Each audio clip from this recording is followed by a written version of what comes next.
yung pagkamatay ni Alicia ay hindi connected sa usapin ng pagiging political vlogger. Okay, magandang araw po sa ating lahat, sa ating mga subscriber po na mga dumarating ho dito sa ating YouTube channel, sa ating mga subscriber din po na nandito ho lagi nakatambay sa ating YouTube channel, karangalan ko po ho.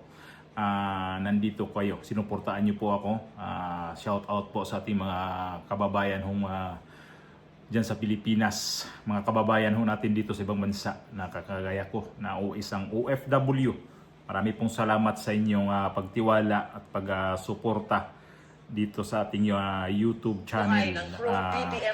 Wait lang, maya ka na. So, sa lugar ko dyan sa Pilipinas, sa Bohol, ingat-ingat po tayo sa mga igsuon diha, mga kaparyentihan, mga amigo, mga amiga, mga silingan diha. Amping-amping tanan diha sa Bohol. Ito yung gawa natin reaction muna. Nagmamadali kasi nagmamadali kasi ito eh. Ito. Arestado ang dalawang suspect sa pagpatay sa pro-Marcos vlogger na si Mima Alicia. Ayon sa mga polis, tuloy ang investigasyon dahil sa impormasyong posibleng may ibang sangkot sa pagpaplano at pagkakasa ng krimen. Saksi, si Marie Zuman. Hawak na ng pulisya ang dalawang suspect sa pamamaril at pagpatay sa pro-PBBM vlogger. Nahuli na itong di umano ang dalawang suspect sa tigi dito kay Mima Alicia. Ang kapagtaka nito sa Pampanga nahuli. At siguro napanoodin nyo to pero bigyan natin ng reaction nito kung saan talaga abot ang investigasyon dito. Mukhang may twist itong balita na to ha. Matayan natin tong balita na to ngayon na nahuli itong dalawang suspect. Tuloy natin. Na si Alicia Lipata o Mima Alicia. Naaresto sila alas 8:20 ng umaga sa Mabalacat, Pampanga. This was after the intensive investigation Allen Ray and operations conducted by the Northern Police District Special Investigation Task Force. July 17, napaslangin si Mima Alicia sa kanyang tahanan sa Caloocan City. Nagkakaloocan ang inarestong gunman na kinilalang si alias MS edad 58.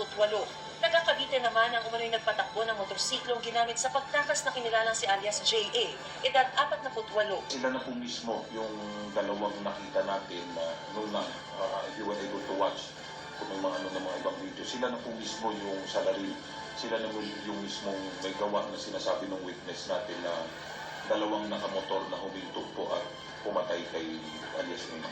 Kasong murder, paglabag sa Section 28 ng Republic Act 10591 o ang Comprehensive Firearms and Ammunition Regulation Act at paglabag sa Republic Act 9516, kaugnay ng pag-iingat at pagmamayari ng mga paputok o explosives. Ang mga kasong isinampalabas sa dalawang suspect na in-inquest na ngayong hapon. Na-recover sa mga suspect ang dalawang granada, isang 9mm pistol at isang kalibre 45 baril. Ang huli ang pinaniniwala ang ginamit sa pagpatay sa biktima. Nadakip man, nilinaw ng pulisya na tuloy ang investigasyon dahil sa impormasyong posibleng may ibang sangkot sa pagplano at pagkakasa ng krimen. Hindi na ito idinetalye para hindi makompromiso ang operasyon.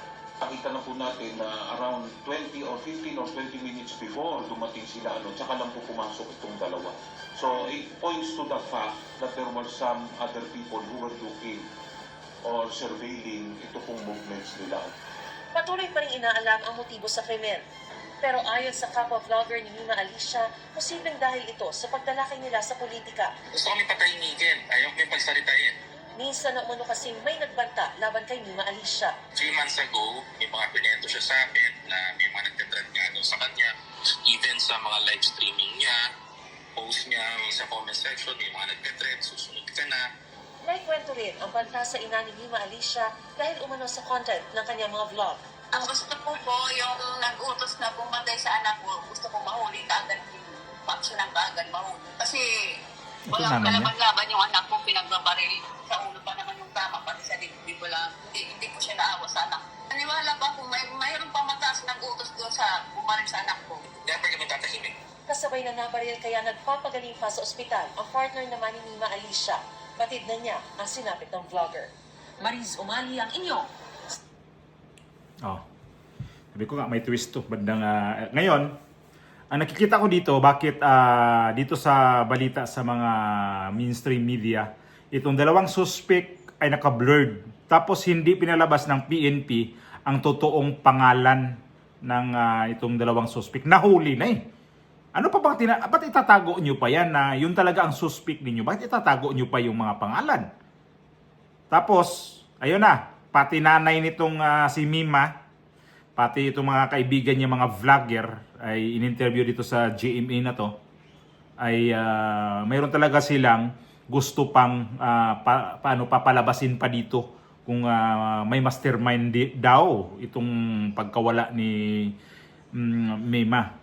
Samantala, itong si Mima Alicia, kapwa niya, kagrupo niya, itong si Nino Barsaga, hindi naniniwala na ang dahilan sa kanyang pagka dido, sabihin na lang natin, kasi pagkasabihin kong PATAY, baka ma-restrict na naman ako, hirap pa naman talaga pag ma-restrict kasi ang daming ano nito si YouTube ngayon eh. Ay hindi naniwala itong si Nino Barsaga na itong si Mima Alicia ay dinido sa tungkol sa kanyang mga content na politika. Hindi siya naniniwala. Ibang ano daw. Ito yung sinabi niya. Yung pagkamatay ni Alicia ay hindi connected sa usapin ng pagiging political vlogger. Hindi connected, mga kababayan. Hindi po connected sa political vlogger. Personal issue po ito ni Mema. Hindi po ito connected sa pagiging political vlogger niya. So, mismo kasamahan niya hindi naniwala na itong wala nito sa kanyang mga kagrupo nila to eh. Sila ito yung mga vlogger na hinahire na bayaran eh. Kasama nito ni Nino Barsaga, si Nino Barsaga. Saan ba to galing dati?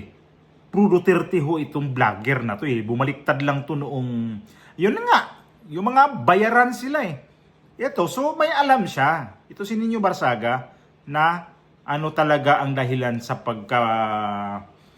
dedo nitong si Mima Alicia. Meron siyang alam nito. At isa pa, kung titingnan natin yung mga video ni Mima Alicia, mayroon siyang nakaaway na motorista.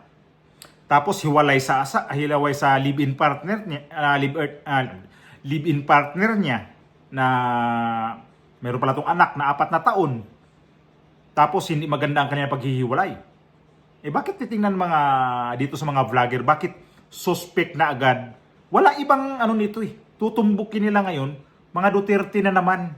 Ito yung ano nila ngayon eh. Gustong palabasin na ng mga Duterte na naman ang kagagawan nitong pagpaslang nitong kanilang kagrupo. Mga hiya naman kayo, no?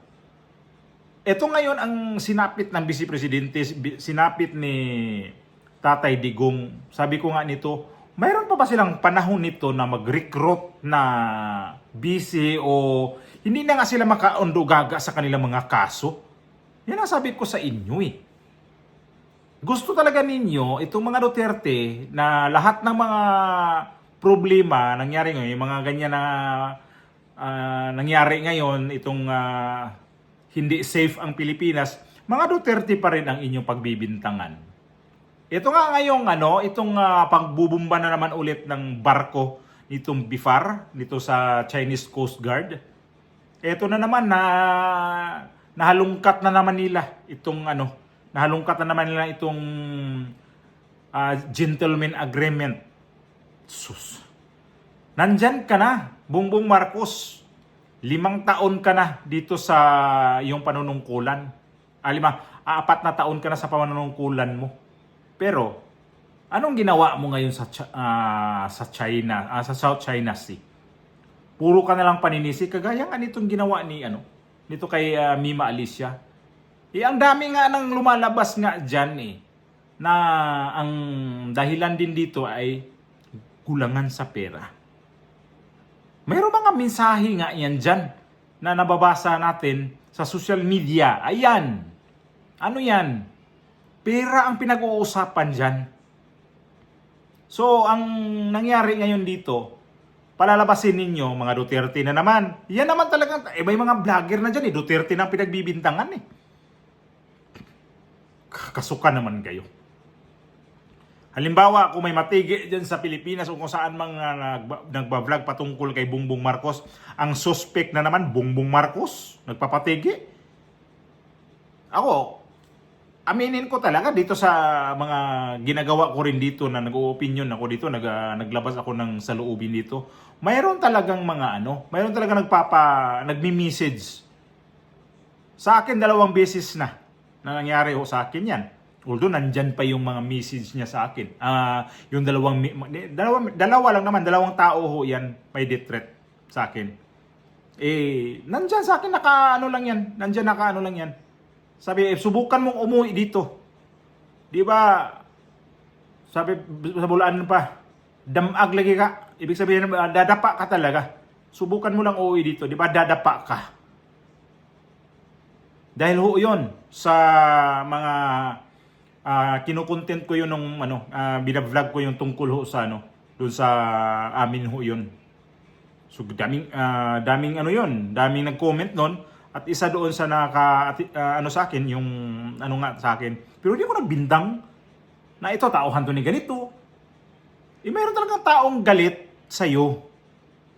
Antayin ang investigasyon nito kung saan talaga ang inyong ang bias na huli. Nakalagay pa nga dyan sa mga ibang vlogger na breaking news ang nakalagay sa inyo. Sa bilis nga naman talagang action dito.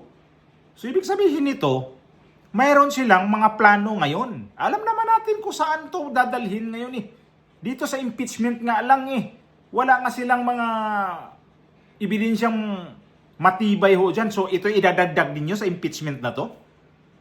Halata na Halata na ito yung ito yung kalalabasan ito. Sunod linggo, Duterte na ho. BP Sara ang kanilang ang kanilang babagsakan ng sisi nito, babagsakan ng nito, pagbibintang.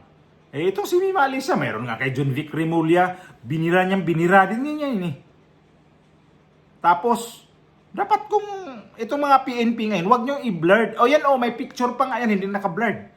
Hindi ko alam itong pangalan. Ano pangalan dyan? 2 yan.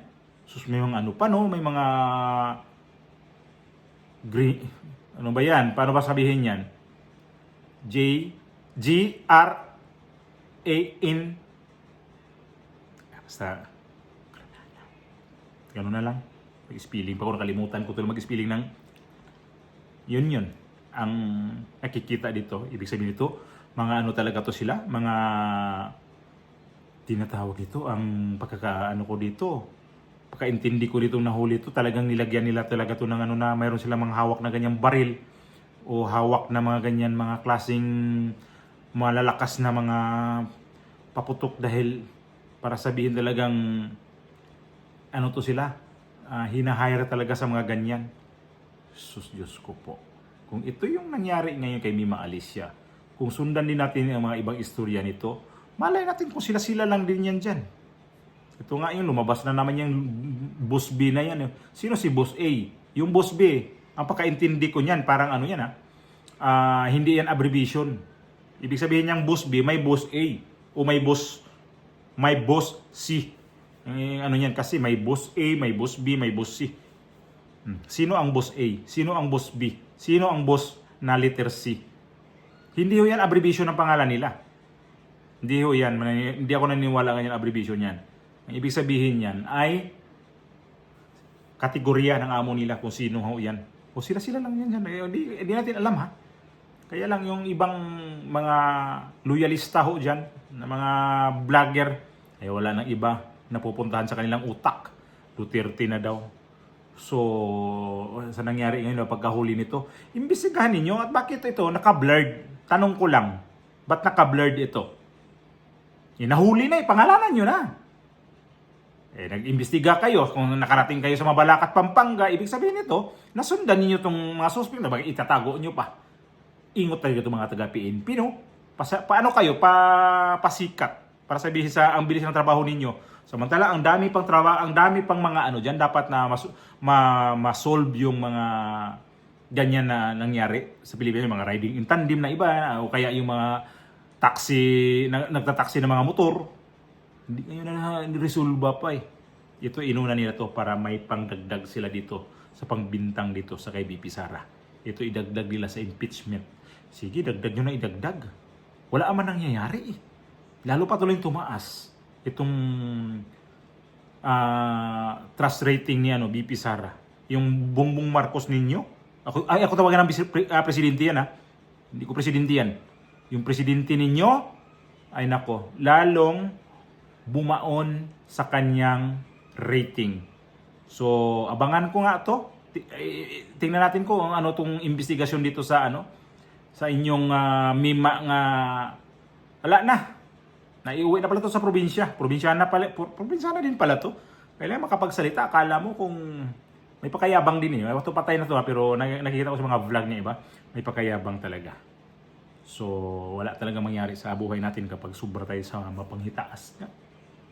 Wala. Kung ganito man lang maghanap buhay tayo ng marangal, so marangal din ang ating aanihin. Pero, paghaluan natin ng kalukuhan, ay di wala. Matulad ka rin dito sa mga iba dyan na pinagtawanan kahit nasa nakahiga sa kabaong. Pinagtawanan pa.